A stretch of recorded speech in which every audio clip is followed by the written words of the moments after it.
പരിശുദ്ധ പരമ ദിവ്യകാരുണ്യത്തിന് നേരവും ആരാധനയും സ്തുതിയും പുകഴ്ചയും ഉണ്ടായിരിക്കട്ടെ. ഇപ്പോൾ ഈ മനുഷ്യൻ കറക്റ്റ് പതുക്കെ വന്ന് ദൈവരാജ്യത്ത് ലാൻഡ് ചെയ്യുകയാണ്. ഇപ്പം ദൈവരാജ്യം എന്താണെന്ന് മനസ്സിലായില്ലേ? ഒരു മനുഷ്യൻ്റെ സ്വാഭാവികമായ ജീവിത സംഘർഷങ്ങളിലൂടെ സുവിശേഷവിഹിതമായ സാക്ഷ്യജീവിതം നയിച്ചു കഴിയുമ്പോൾ നമ്മൾ ദൈവരാജ്യത്തിലാകുകയാണ്. അപ്പോൾ ദൈവരാജ്യത്തിലുള്ള ആൾക്കാരുടെ സന്തുഷ്ടി എന്താണ്? വസ്തുവിലല്ല, വിഷയങ്ങളിലല്ല, കിട്ടിയ നേട്ടങ്ങളിലല്ല, വന്ന കോട്ടങ്ങളിലുമല്ല. പിന്നെ എന്താണ് സംഭവം? ക്രിസ്തു എന്ന വ്യക്തിയിലാണ്. കാരണം ക്രിസ്തു തന്നെയാണ് ദൈവരാജ്യം എന്ന് പറയണത്. ഈ ക്രിസ്തുവിൻ്റെ വ്യക്തിയുടെ അവൻ പറയണത് പോലെ നമ്മൾ ജീവിക്കുകയല്ലേ ഉടമ്പടിയുടെ ഉദ്ദേശം. അവൻ പറയണ പോലെ, ക്രിസ്തു പറയണ പോലെ നമ്മൾ ജീവിച്ച് വരുമ്പോൾ ഒത്തിരിയേറെ പ്രാവശ്യം ക്രിസ്തു മഹത്വപ്പെട്ടുകൊണ്ടിരിക്കും. അപ്പം നമ്മുടെ ലക്ഷ്യം എന്താണ്? ക്രിസ്തുവിനെ മഹത്വപ്പെടുത്തുക ലക്ഷ്യം. ഈ ക്രിസ്തുവിനെ മഹത്വപ്പെടുത്തൽ വഴിയാണ് നമ്മളെ കൃപയ്ക്ക് മേൽ കൃപ ഉടമ്പടി ലക്ഷ്യം വെക്കുന്നതാണ്. അവൻ്റെ നാമത്തിൽ വിശ്വസിക്കുന്നവർക്കെല്ലാം. യോഹന്നാൻ 1:16 എടുത്ത് ശ്രുതികട ഹല്ലേലൂയ. യോഹന്നാൻ 1:16 അവന്റെ പൂർണ്ണതയിൽ നിന്ന് നാം എല്ലാം കൃപയ്ക്കുമേൽ കൃപ സ്വീകരിച്ചിരിക്കുന്നു. ഇതാണ് ഉടമ്പടി ഉന്നം വെക്കുന്നത്. എന്താണ് ഈ ഗ്രേസ് അപ്പോൺ ഗ്രേസ്? ഗ്രേസ് നമുക്ക് സാധ്യമാണ്. നമ്മുടെ സക്രമൻ്റൽ ലൈഫിൽ ഗ്രേസ് ഉണ്ട്.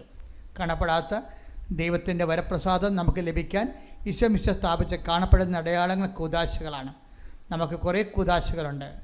ജ്ഞാനസ്ഥാനമുണ്ട്, സ്ഥൈര്യലേപനമുണ്ട്, വിശുദ്ധ കുർബാനയുണ്ട്, പിന്നെന്താണ് തിരുപ്പട്ടമുണ്ട്, വിശുദ്ധ വിവാഹമുണ്ട്, രോഗീലേപനമുണ്ട്. ഇതെല്ലാം കൂദാശകളാണ്. അതാത് കാലത്തിൻ്റെ അവസ്ഥകൾക്കും പ്രായത്തിൻ്റെ അവസ്ഥകൾക്കും ദൗത്യത്തിൻ്റെ അവസ്ഥകൾക്കും ജീവിതത്തിൻ്റെ അവസ്ഥകൾക്കും അനപേക്ഷിതമായി ദൈവത്തിൻ്റെ ശക്തി ആർജിക്കുന്നതിന് വേണ്ടി കത്തോലിക്ക സഭയിലുള്ള പാരമ്പര്യമായ അപ്പോസ്തലികമായ സുവിശേഷ പരിചരണമാണ് കൂദാശകളുടെ സാക്രമെൻ്റൽ ഫോർമേഷൻ. അപ്പം അങ്ങനെ വരുമ്പോൾ പക്ഷേ ഈ സാക്രമെൻ്റൽ ഫോർമേഷൻ ജീവിക്കുമ്പോഴും ഒരു വ്യക്തിക്ക് അതാത് ദിവസങ്ങൾ അന്നന്ന് വേണ്ട ആഹാരം പോലെ പുതിയ ഒരു വ്യക്തി ജീവിച്ചു വരുമ്പോൾ പുതിയ വിഷയങ്ങൾ രൂപപ്പെട്ട് വരും. നമ്മൾ ഈ ലോകത്ത് ജീവിക്കുമ്പോൾ ഞെരുക്കങ്ങൾ ഉണ്ടാകുമെന്ന് ഈശോ പറഞ്ഞില്ലേ? ഞെരുക്കങ്ങൾ എപ്പോഴും ശ്രദ്ധിക്കണം. കാര്യം ഒരു നല്ല ഒരു കാലാവസ്ഥയിൽ കൃപ രൂപപ്പെട്ട് വരാൻ പാടാണ്. ഞെരുക്കങ്ങളിലൂടെയാണ് അവൻ കടന്നു പോയത്, നമ്മളും കടന്നു പോണതും ഞെരുക്കങ്ങളിലൂടെയാണ്. ഇതിന് ജീവിത ആത്മീയ പെസഹ എന്ന് പറയും. ലോകത്തിൽ നിങ്ങൾക്ക് ഞെരുക്കങ്ങൾ ഉണ്ടാകും. ശ്രുതികട ഹല്ലേലൂയ. യോഹന്നാൻ 16:33 നിങ്ങൾ എന്നിൽ സമാധാനം കണ്ടെത്തേണ്ടതിനാണ്. കണ്ടില്ലേ? മുമ്പ് പറഞ്ഞത് എന്താണ്? നിങ്ങൾ എന്നിൽ സന്തുഷ്ടി കണ്ടെത്തണം. ഇപ്പം എന്താ പറയണത്? നിങ്ങൾ എന്നിൽ സമാധാനം കണ്ടെത്തണം. എല്ലാത്തിനും ഒരു ആളാ ഉള്ളത്. കണ്ടെത്തേണ്ടതിനാണ് ഞാനിത് നിങ്ങളോട് പറഞ്ഞത്. ലോകത്തിൽ നിങ്ങൾക്ക് ഞെരുക്കമുണ്ടാകും. എങ്കിലും ധൈര്യമായിരിക്കുവിൻ. ഞാൻ ലോകത്തെ കീഴടക്കിയിരിക്കുന്നു. അപ്പൊ ഈ ഞെരുക്കങ്ങൾ ഉണ്ടാകണ എന്തിനാണ്? നമുക്ക് കീഴടക്കാൻ വേണ്ടിയാണ്. മനസ്സിലായില്ലേ? അത് ഓർത്തേക്കണം. ഞെരുക്കങ്ങൾ ഉണ്ടാകാൻ അനുഭവിക്കാൻ വേണ്ടിയല്ല. ഒരു ഞെരുക്കങ്ങൾ ഉണ്ടാകുന്നത് കീഴടക്കിയാണ് കൃപയ്ക്കുമേൽ കൃപ നമ്മൾ ആർജിച്ച് ബലവാന്മാരാകണത്. ദൈവരാജ്യത്തിൽ പ്രവേശിക്കുന്നവരെല്ലാം ബലം പ്രയോഗിക്കുന്നവനെന്ന് പറഞ്ഞില്ലേ? അതാണ് ഈ സംഭവം. ഞെരുക്കങ്ങളെ സുവിശേഷ വിഹിതമായി കീഴടക്കിക്കൊണ്ട് വിശ്വാസം, ദൈവസ്നേഹം, ക്ഷമ, ദയ, നന്മ, വിശ്വസ്തത, ആത്മശ്രദ്ധ. ഹല്ലേലൂയ.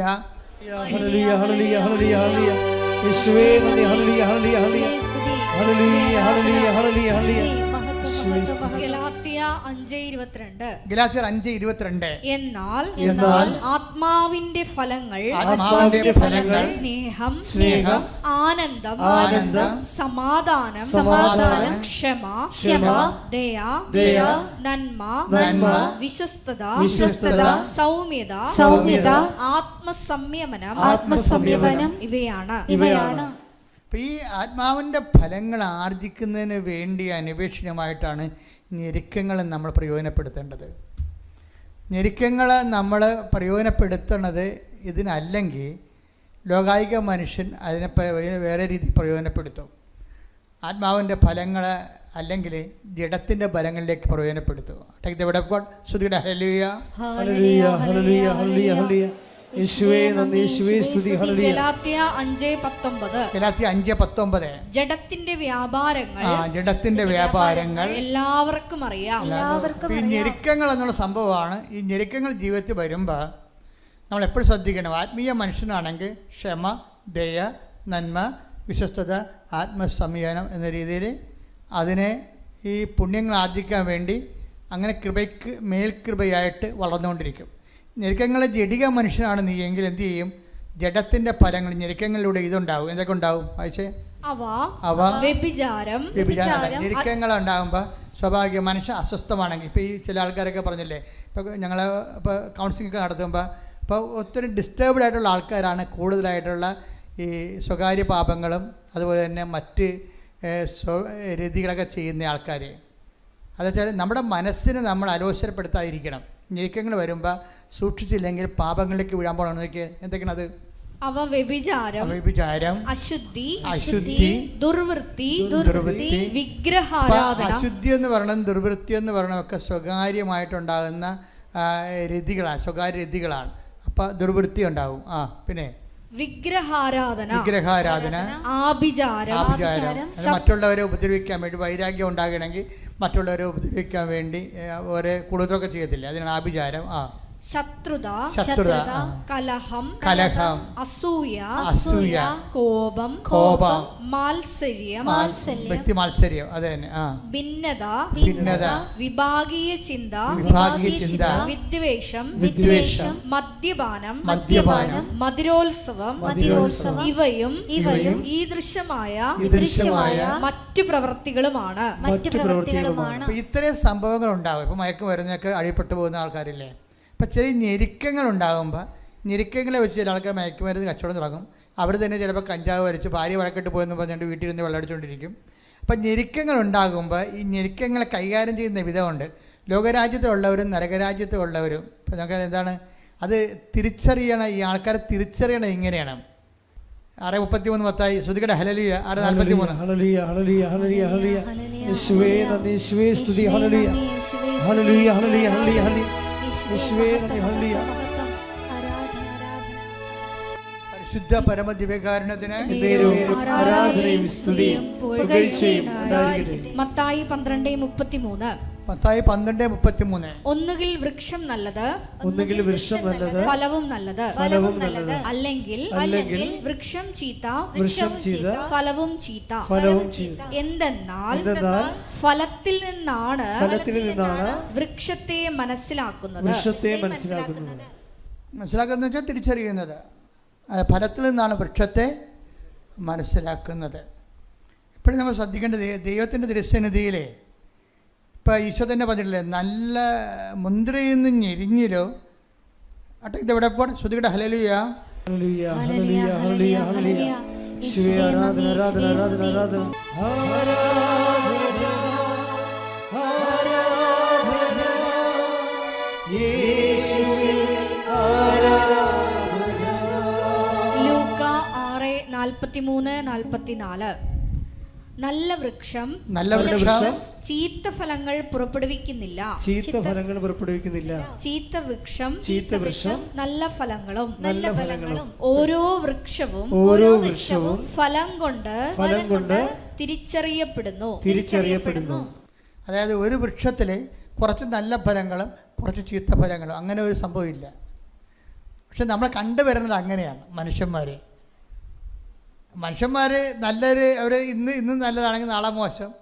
രാവിലെ നല്ല കാര്യങ്ങളൊക്കെ ചെയ്യും, ചിലരോട് നല്ല കാര്യം ചെയ്യും, ചിലരോട് മോശം കാര്യം ചെയ്യും. ഇങ്ങനെ പോണത്. ഈ സാധനത്തിനെ ദൈവം അക്സെപ്റ്റ് ചെയ്തില്ല. അതുകൊണ്ടാണ് പറയണത് ഇതൊരു ഡ്യൂപ്ലിസിറ്റിയാണ്. നിങ്ങൾക്ക് അങ്ങനെ ആയിരിക്കാൻ പറ്റത്തില്ലെന്നാണ്.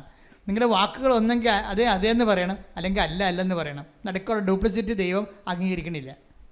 ഇപ്പോൾ ഒരു ഞെരുക്കം ഉണ്ടാകുമ്പോൾ ഒരു മനുഷ്യൻ വെള്ളം അടിക്കാനും അതുപോലെ തന്നെ അശുദ്ധ പ്രവർത്തനങ്ങൾ തുടങ്ങുമ്പോൾ ദൈവം അതിനെങ്ങനെ കാണുന്നത്?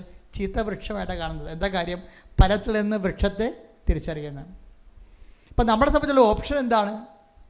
നല്ല ഫലമായിരിക്കും, നല്ല ഫലം കായ്ക്കുന്ന നല്ല വൃക്ഷങ്ങളായിരിക്കാനേ പറ്റത്തുള്ളൂ. ഉടമ്പടി നല്ല ഫലം കായ്ക്കുന്ന നല്ല വൃക്ഷത്തിലേക്കുള്ള യാത്രയാണ്. വൃക്ഷമായി പരിണമിക്കാൻ വേണ്ടിയുള്ള പരിശ്രമങ്ങളാണ്. അത് ഓർത്തേക്കണം. ഉടമ്പടി ഏറ്റവും സമാധാനം വസ്തുവിക്കാനും അതല്ലേ ഉദ്ദേശിക്കുന്നത്? പരിശുദ്ധ അമ്മയുടെ പ്രത്യക്ഷീകരണത്തിന് സാക്ഷിയാക്കിയ ഈശോയ്ക്കും പരിശുദ്ധ അമ്മയ്ക്കും നന്ദി പറയുന്നു. എൻ്റെ പേര് കുഞ്ഞുമോൾ, ഞാൻ നടുവട്ടത്തു നിന്ന് വരുന്നു. ഞാൻ അയർലൻഡിൽ നേഴ്സായിട്ട് വർക്ക് ചെയ്യുവാണ്. 2 വർഷമായിട്ട് അയർലൻഡിലാണ്. ഇപ്പോൾ നേഴ്സായിട്ട് ഇപ്പോൾ അവിടെ വർക്ക് ചെയ്യുന്നു. സാധാരണ എല്ലാ നഴ്സുമാരെ പോലെ നാട്ടിൽ തന്നെ ഒത്തിരി വർഷങ്ങളായിട്ട് വർക്ക് ചെയ്യുമായിരുന്നു. OIT ആണ് എല്ലാവരും പഠിക്കുന്ന പോലെ ഞാൻ പഠിക്കും. 1-2 ഇൻസ്റ്റിറ്റ്യൂട്ടിൽ പോയി പഠിച്ചു. എക്സാം എഴുതാനുള്ള കോൺഫിഡൻസോ അങ്ങനെ ഇംഗ്ലീഷ് പറയാനോ എഴുതാനോ അങ്ങനെ പറയാനും കേട്ടെഴുതാനുള്ളതോ അങ്ങനെയുള്ളൊരു ഗ്രാസ്പിംഗ് പവറൊന്നും എനിക്കില്ല എന്ന് എനിക്ക് ഉറപ്പുള്ളതുകൊണ്ട് ഇൻസ്റ്റിറ്റ്യൂട്ടുകൾ മാറ്റി പഠിക്കും. പിന്നെ എക്സാം എഴുതൂല്ല, പൈസ കൊണ്ടുവന്ന് കളയും. പിന്നെ ആ മോഹങ്ങളെല്ലാം കളഞ്ഞ് ഔപചാരികമായിട്ട് കെയർ ഗീവറായിട്ട് അയർലൻഡിലേക്ക് പോകാനായിട്ട് പരിശുദ്ധമ്മ വഴി ദൈവം എനിക്കൊരു അവസരം നൽകി. അതിനുശേഷം അവിടെ ചെന്ന് നമ്മൾ കെയർ ഗീവറായിട്ട് വർക്ക് ചെയ്താലും നേഴ്സാവണമെന്ന് ആഗ്രഹം ഉണ്ടായിരുന്നു. എങ്കിലും OIT അത് ഭയങ്കര വലിയ കടമ്പയാണെന്ന് എനിക്കറിയാം. എങ്കിലും എല്ലാവരും എഴുതുകയല്ലേ, എങ്കിൽ ഞാനും ഒന്ന് എഴുതാമെന്ന് വിചാരിച്ചു. പക്ഷേ എക്സാമിന് ഡേറ്റ് എടുത്ത് കഴിഞ്ഞപ്പോഴാണ് അയ്യോ എനിക്ക് പാസ്സാവണം, ഞാൻ എന്ത് ചെയ്യും, എനിക്ക് പഠിക്കാൻ പറ്റുന്നില്ല, എനിക്ക് ഇംഗ്ലീഷ് പറയാൻ പറ്റുന്നില്ല, എന്തൊക്കെ ചെയ്യുന്നറിയില്ല. അപ്പോൾ കുട്ടികളെല്ലാവരും പറഞ്ഞു നമുക്ക് പ്രാർത്ഥിക്കാം, ജപമാല ചൊല്ലാം. അതിന് വർഷങ്ങൾക്ക് മുമ്പ് എൻ്റെ അനുജത്തി വീട് പണിയാനായിട്ട് ഒത്തിരി ബുദ്ധിമുട്ടിയായിരുന്നു. അപ്പോൾ കൃപാസനത്ത് വന്ന് അവൾ ഉടമ്പടി എടുത്തതിന് ശേഷമാണ് അവളുടെ വീട് പണിയെല്ലാം കഴിഞ്ഞത്. ആ ടൈമിൽ ഞാൻ അവളോട് പറഞ്ഞൊരു കാര്യം എനിക്ക് ഓർമ്മ വന്നത് ഈ ടൈമിലാണ്. ഞാൻ പറഞ്ഞു, എല്ലായിടത്തും മാതാവുണ്ടല്ലോ, നീ കൃപാസനത്ത് പോയി എന്തിനാ ഉടമ്പടി എടുത്ത്, അതെല്ലാം ദൈവം സമയമാവുമ്പോൾ തരുമല്ലോ എന്ന്. അതെല്ലാം ഞാൻ മറന്ന് OIT എക്സാമിൻ്റെ ആ ടൈമിലാണ് ഞാൻ ഈ ഉടമ്പടിയെക്കുറിച്ചും മാതാവിൽ മാധ്യസ്ഥം വഹിച്ചിട്ട് നമ്മൾ എക്സാം എഴുതാൻ പോവാന്നൊക്കെ വിചാരിച്ച് ഞാൻ ഓൺലൈൻ ഉടമ്പടി എടുക്കുകയും എന്നെയും കൊണ്ട് പറ്റാവുന്ന ഒരു കാര്യമല്ല എന്നറിഞ്ഞിട്ടും ഞാൻ പോയി എക്സാം എഴുതി. ഫസ്റ്റ് അറ്റംപ്റ്റിൽ അയർലൻഡ് സ്കോറിൽ ഞാൻ പാസ്സായി. അപ്പോൾ തന്നെ ഞാൻ ലീവിന് വന്ന് ഇവിടെ വന്ന് ഞാൻ ഉടമ്പടി എടുത്തു, തീർത്ഥാടന ഉടമ്പടി എടുത്തു. തിരിച്ചുപോയി. അതിലും വലിയൊരു കടമ്പയാണ് ആപ്റ്റിറ്റ്യൂഡ് എക്സാം. ഒത്തിരി പേർക്ക് അറിയാം, ഒത്തിരി സാക്ഷ്യങ്ങൾ ഞാൻ കേട്ടിട്ടുണ്ട്. അയർലൻഡിലെ ആപ്റ്റിറ്റ്യൂഡ് ടെസ്റ്റ് എന്ന് പറയുന്നത് 14 സ്റ്റേഷനാണ്. അതിൽ 12 സ്റ്റേഷനും എനിക്ക് നല്ല കോൺഫിഡൻസ് ഉണ്ടായിരുന്നു. 2 സ്റ്റേഷൻ ഞാൻ പാനിക്കായിപ്പോയി. എൻ്റെ അസസേഴ്സ് പറഞ്ഞു, you are going to panic, exam പിന്നീട് അതിൽ എഴുതാം, നിങ്ങൾ 10 മിനിറ്റ്സാണ് നമുക്കൊരു സ്റ്റേഷനുള്ളത്. പക്ഷേ എല്ലാ സ്റ്റേഷനിലും കയറുന്നതിന് മുമ്പ് ഞാൻ ഉടമ്പടി ഉപ്പ് ഓരോ സ്റ്റേഷൻ്റെ ഫ്രണ്ടിൽ ഇടുമായിരുന്നു. ഞാൻ എന്താണ് ആ 2 സ്റ്റേഷനിൽ പറഞ്ഞതെന്നോ ചെയ്തതെന്നോ എനിക്കിപ്പോഴും ഓർമ്മയില്ല. പരിശുദ്ധ അമ്മയുടെ മധ്യസ്ഥതയിൽ ഫസ്റ്റ് അറ്റംപ്റ്റിലും ആ എക്സാം പാസ്സായി. ആ എക്സാം പാസ്സായി കഴിഞ്ഞപ്പോൾ ഞാൻ ഇവിടെ വന്നു, ഉടമ്പടി പുതുക്കി സാക്ഷ്യം ഞാൻ പറയണമെന്ന് പറഞ്ഞു. അപ്പോൾ എന്നോട് അച്ഛൻ പറഞ്ഞു, ജോലി കിട്ടിയിട്ട് വന്നിട്ട് സാക്ഷ്യം പറഞ്ഞാൽ മതിയെന്ന്. പിന്നെ ഞാൻ തിരിച്ചുപോയി 1-2 എക്സാം ഇൻ്റർവ്യൂസ് പാസ്സായി. പക്ഷെ എല്ലാം പാനലിലാണ് കിടക്കുന്നത്. എന്ന് ജോയിൻ ചെയ്യാൻ പറ്റുമെന്നോ ഒന്നും അറിയില്ല. ഇവിടുന്ന് പിന്നീട് ഞാൻ പിന്നെ ഞാൻ ജസ്റ്റ് ഒത്തിരി CV ഞാൻ അയച്ചു. പക്ഷെ ആരും വിളിക്കുന്നില്ല. ഒന്നെങ്കിൽ നിങ്ങൾക്ക് എക്സ്പീരിയൻസ്, നിങ്ങൾക്ക് അവിടുത്തെ കുറച്ച് നിയമങ്ങളനുസരിച്ച് അങ്ങനെ എടുക്കാൻ പറ്റില്ല, പെർമിറ്റ് തരാൻ പറ്റത്തില്ല എന്നൊക്കെ പറഞ്ഞ് പിന്നെ എന്നെ വിളിക്കുന്നത് ഒത്തിരി ദൈവം അനുഗ്രഹിച്ച് ഒന്ന് മാത്രമേ ഞാൻ പറയുന്നുള്ളൂ. എനിക്ക് ഒരു ഇൻ്റർവ്യൂ വരികയാണ്, ഡയറക്റ്റ് ഇൻ്റർവ്യൂ ആണ്. അവിടെ പോയി ഞാൻ അറ്റൻഡ് ചെയ്യുന്നു. 10 മിനിറ്റ് എന്നുള്ള ഇൻ്റർവ്യൂ എന്ന് പറയുമ്പോൾ ഒരു 3/4 മണിക്കൂറോളം ഇൻ്റർവ്യൂ. അവസാനം ഒരു പറഞ്ഞു, ഞങ്ങൾക്ക് ജോയിൻ ചെയ്യാൻ, കുഞ്ഞുമോളെ നിങ്ങൾക്ക് ഇവിടെ ജോയിൻ ചെയ്യാൻ ഞങ്ങൾ ഭയങ്കര ഹാപ്പിയാണെന്ന് പറഞ്ഞു. പിന്നീട് തിരിച്ചിറങ്ങി കഴിഞ്ഞപ്പോൾ ഞാൻ എല്ലാവരോടും സംസാരിച്ച് കഴിഞ്ഞപ്പോൾ ഏറ്റവും നല്ലൊരു നഴ്സിംഗ് ഹോമാണ്. അതും 35 സിസ്റ്റേഴ്സിനെ ആണ് അവിടെ റെസിഡൻസ് ആയിട്ടുള്ളത്. ദൈവം ഒത്തിരി എന്നെ അനുഗ്രഹിച്ചു. ഞാൻ വിചാരിക്കാത്ത സാലറി, എല്ലാ കാര്യങ്ങളും പരിശുദ്ധ അമ്മ വഴി. എൻ്റെ ഉടമ്പടി ജീവിതത്തിൽ എൻ്റെ കഴിവല്ല, not by my merit but by God's grace. എന്നെ ഇതുവരെ ദൈവം നടത്തി. അതിനുശേഷം ഞാൻ വിചാരിച്ചു ഇനി വിസയ്ക്ക് വെക്കാമെന്ന്. വിസയ്ക്ക് വെച്ചു. ഞാൻ വിസയ്ക്ക് വേണ്ടി എൻ്റെ മക്കൾക്കും എൻ്റെ ഹസ്ബൻഡിൻ്റെ ഫാമിലി വിസയ്ക്ക് വേണ്ടി വെച്ചിരിക്കുക. അതും സമയത്തിൻ്റെ പൂർത്തീകരണത്തിൽ ഞാൻ അത് സാധിക്കും, അത് വിസ അടിക്കുമെന്നും അവരെ ഞങ്ങളോടൊപ്പം ജോയിൻ ചെയ്യുമെന്നും ഞാൻ പൂർണ്ണമായിട്ട് വിശ്വസിക്കുന്നു. ആ സമയത്ത് വരാനാണ് ഞാൻ വിചാരിച്ചത്. അതിനു മുമ്പ് ഒരു മെഡിക്കൽ എമർജൻസി കാരണം ഞാൻ നാട്ടിലേക്ക് പെട്ടെന്ന് വരികയും എനിക്കൊരു സർജറി നടത്തുകയും ബയോപ്സിയുടെ കാര്യം പറഞ്ഞപ്പോൾ ചെറിയൊരു ടെൻഷനുണ്ടായിരുന്നു. പക്ഷെ അന്ന് രാവിലെ വെളുപ്പിന് ഞാൻ പ്രാർത്ഥിച്ച് എല്ലാം മാതാവിൽ ഏൽപ്പിക്കുക, പരിശുദ്ധ അമ്മ എല്ലാം നോക്കിക്കോളും. പിന്നീട് ബയോപ്സി റിപ്പോർട്ട് വന്നു, എല്ലാം നെഗറ്റീവാണ്. എല്ലാം ദൈവത്തിന് ഒത്തിരി നന്ദി. പരിശുദ്ധ അമ്മയ്ക്കും ദൈവകുമാരനും നന്ദി. എൻ്റെ പ്രേക്ഷിത പ്രവർത്തനങ്ങളെന്ന് പറയാനായിട്ട് പത്രം കൊണ്ടുപോയി, ഇംഗ്ലീഷ് പത്രം ഞാൻ ഇവിടുന്ന് കഴിഞ്ഞ പ്രാവശ്യം ഉടമ്പടി പുതുക്കി കഴിഞ്ഞപ്പോൾ കൊണ്ടുപോയി. അവിടുത്തെ ഇംഗ്ലീഷ് മാസമാണ്, എല്ലാ ദിവസവും എനിക്ക് കൂടാൻ പറ്റും. അപ്പോൾ അവിടെ കൊണ്ടുപോയി കൊടുക്കും. അവർക്കൊക്കെ അതൊരു പുതിയ അനുഭവമായിരുന്നു. ഇപ്രാവശ്യം ഇന്ന് വന്നത് ഞാൻ ഉടമ്പടി പുതുക്കാൻ വേണ്ടിയിട്ടാണ്.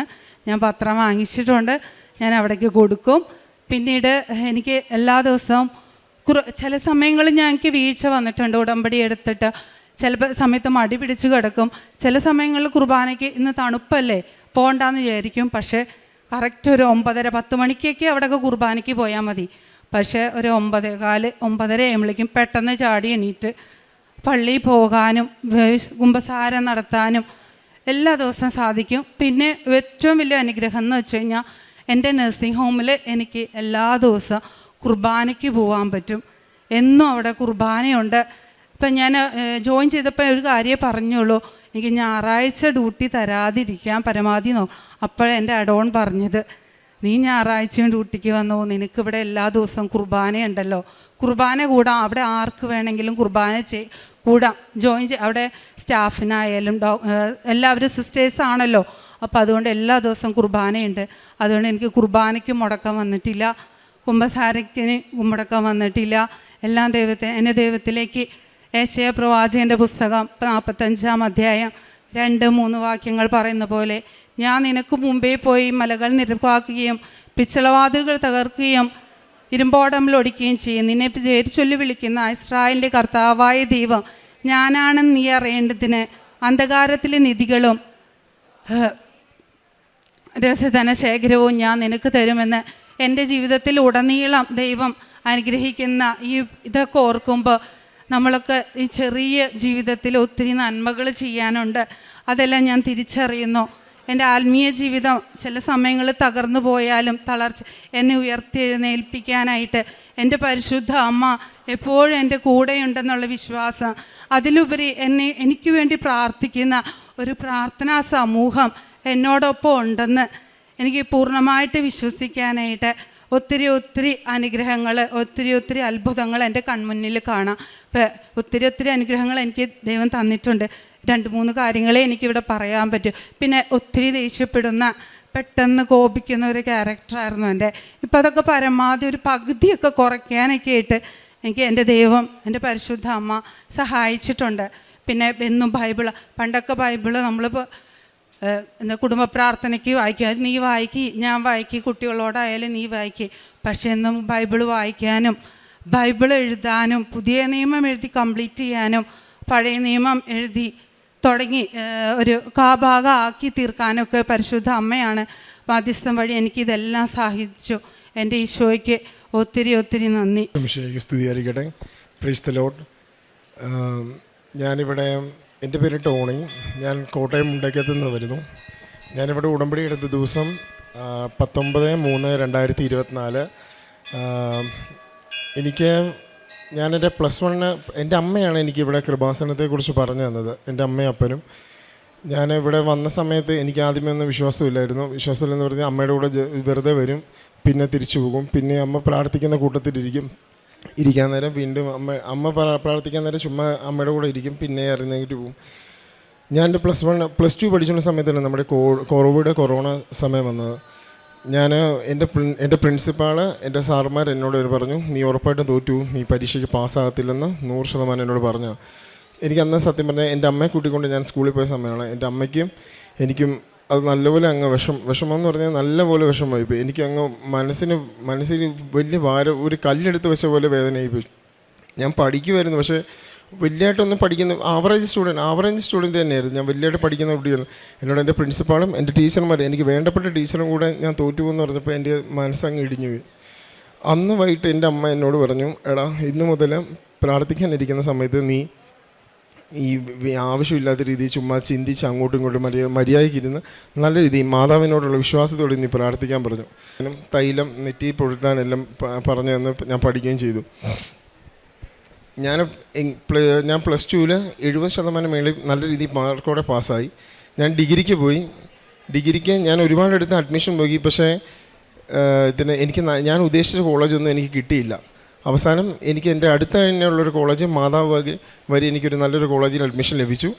ഞാനവിടെ ബികോമിന് പഠിച്ചു. പക്ഷേ ബികോമിന് പഠിച്ച സമയത്ത് ഞാൻ പാസ്സായി. പക്ഷേ ഒന്നിനും സപ്ലി പോലും ഇല്ലാതെ ഞാൻ എല്ലാത്തിനും പാസ്സായി. പക്ഷേ ബികോമിന് ശേഷം ഞാൻ ഒരുപാട് ജോലികൾ അന്വേഷിച്ചു. ബികോം പഠിച്ചതിന് ശേഷം ബികോം കഴിഞ്ഞിട്ട് വേറെ ഒന്നും പഠിക്കാനല്ലാതെ ഇനി ജോലിക്ക് പോകാനുള്ള വിചാരത്തിൽ ജോലിക്ക് പോകാൻ വേണ്ടി ആലോചിച്ചു. പക്ഷേ ജോലിക്ക് പോയിടത്തെല്ലാം എനിക്ക് കിട്ടുന്ന സാലറി 6000, 5000 കുറവുള്ള സാലറി പാക്കേജ് ആയിരുന്നു എല്ലായിടത്തും. പക്ഷെ അത് കണ്ടപ്പോൾ തന്നെ ഞാൻ ഓർത്ത്, ഇത്രയും പൈസ കൊടുത്ത് പഠിച്ചിട്ട് എനിക്ക് കിട്ടുന്ന സാലറി ഇത്രയേ ഉള്ളല്ലോ, ഇതിനും നല്ല വേറെ എന്തെങ്കിലും പരിപാടിക്ക് പോകുന്നതാണല്ലോ, ഇത്ര പഠിച്ചിട്ട് എനിക്ക് ജോലിയൊന്നും കിട്ടുന്നില്ല. എനിക്ക് ഡിഗ്രിക്ക് 58% മാർക്കുണ്ടായിരുന്നാൽ MBA എന്ന് പറഞ്ഞ കോഴ്സിന് പോകാൻ പാടായിരുന്നു.